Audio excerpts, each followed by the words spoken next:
ready for a spooky story?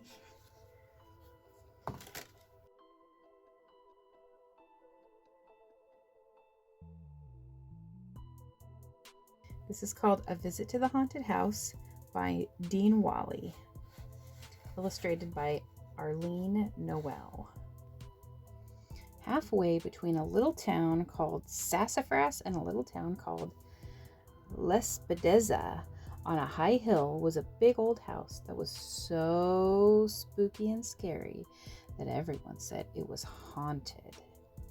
Every night, strange noises came from Halfway House, noises that sounded like ghostly screams and witches' laughter, and horrible creatures were seen flying in and out of the windows. It's no wonder that the people from Sassafras and Lespedeza were afraid to even go near Halfway House.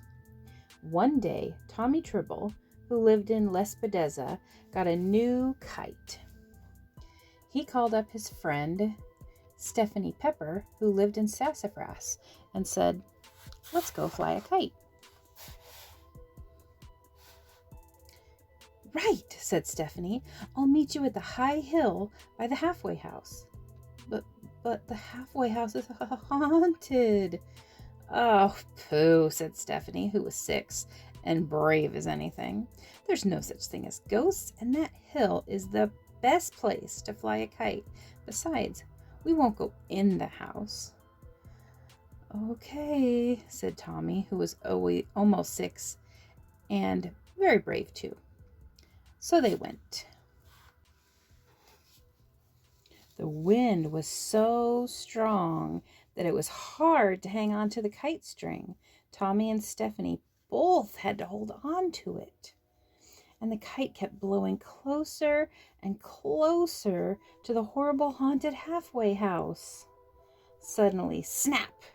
The kite string broke, and Tommy Tribble's bright new kite sailed right into an open window of the haunted Halfway House. "That's too bad," said Stephanie sadly. "Let's go home now. It's starting to get dark and I'm scared." "I thought you were brave. Now's your chance to prove it," cried Tommy. "I'm going in there to get my kite, and you're going with me." Stephanie shivered and shook her head no. But when Tommy laughed at her, she decided to go. She didn't want him to think she was a scaredy cat. Tommy took Stephanie's hand and they walked up to the big old front door of Halfway House. It looked like it hadn't been opened in about 75 years, and it was covered with musty, dusty spider webs. "It's probably locked," said Tommy, but then creak. The door opened all the way by itself. "Let's go," screamed Stephanie. "This place really is haunted." But Tommy said, "No, come on, silly. It's only the wind, and I want to find my kite." So the two of them held on tight to each other's hand and crept bravely through the doorway. As soon as they were inside the horrible house, even before their eyes grew used to the darkness of the gloomy room, boom! The door slammed shut behind them, and the bolt fell into place, almost as if an invisible hand had locked it. "I want to go home," cried Stephanie. Me too, but I can't lift this bolt. It's too heavy." Just then, the children heard a flip-flapping sound, and they looked up and saw a bunch of bats flying right at them. "This way," yelled Tommy, and he pulled Stephanie after him and ran away from the vampire bats.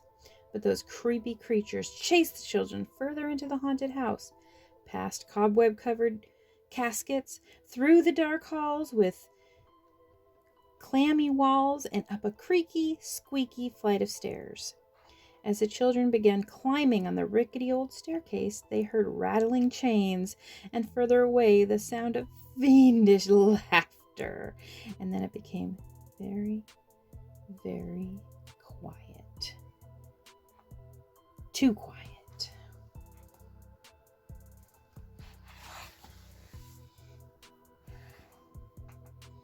All of a sudden, a panel in the floor flew open, and out popped a skull.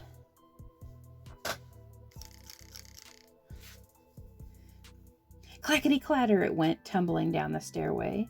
Tommy and Stephanie turned and ran as fast as they could away from the terrible sight.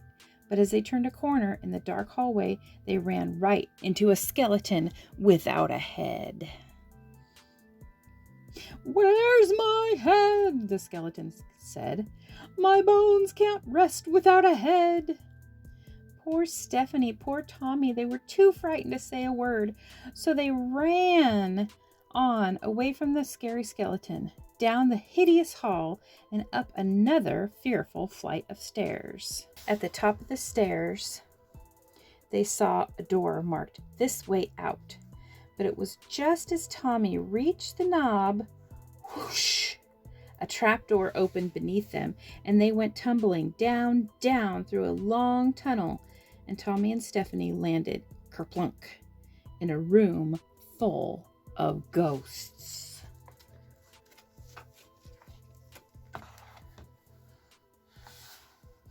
The grinning ghosts were flying around the room, twisting, turning, moaning, and groaning. Tommy's eyes were as big as saucers, and Stephanie was as white as a sheet. They had to find a way out, any way out. The ghosts kept forcing them back against the wall, and as they leaned against the wall, a very strange thing happened. A secret panel began to open. It was hidden in the door that they had found by accident. And on the other side, they saw a funny little man operating lots of strange machines. "Oh no, please don't hurt me," cried the little man. "I'm sorry for scaring you. Please forgive me." "What is this anyway?" asked Tommy. "Have you been fooling us?" "Well, you see, you might say yes, I've been fooling you, stammered the little man in the shy, squeaky voice.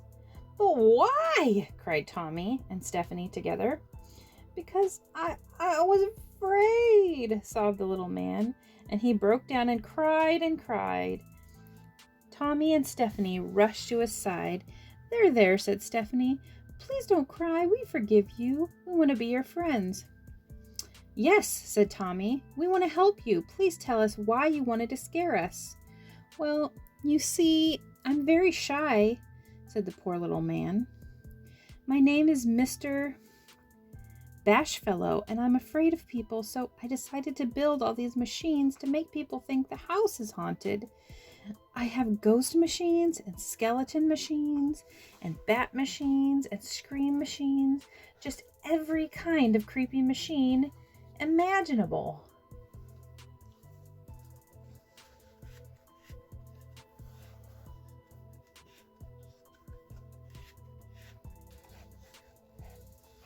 "Well, you sure fooled us," said Tommy, and just then he saw his kite. "Hey, that's my kite. May I have it, please?" "Of course. You know, I'm really very glad it blew in here. You're the first guest I've ever had, and you're really very nice." "Everybody's nice," said Stephanie. "At least everybody in Sassafras and Lespedeza." "As nice as you?" "Oh, yes," said Tommy.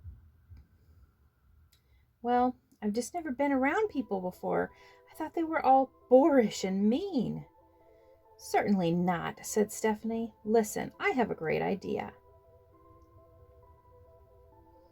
I bet you could sell tickets to this haunted house, and lots of people from Sassafras and Lespedeza would come." "To be scared?" asked Mr. Bashfellow. It's fun to be scared when you know it's just pretend, said Stephanie. It would be nice to have friends like you, said Mr. Bashfellow as a happy blush spread across his face. I think it's a wonderful idea. And the very next day, Mr. Bashfellow, with some help from his new friends, opened the halfway house of happy horrors, and to this very day, people from Sassafras and Lespedeza and lots of other places think it's a treat to go there for thrills and chills. Everyone likes Mr. Bashfellow, and he thinks the world of everyone, especially his very best friends, Tommy Tribble and Stephanie Pepper.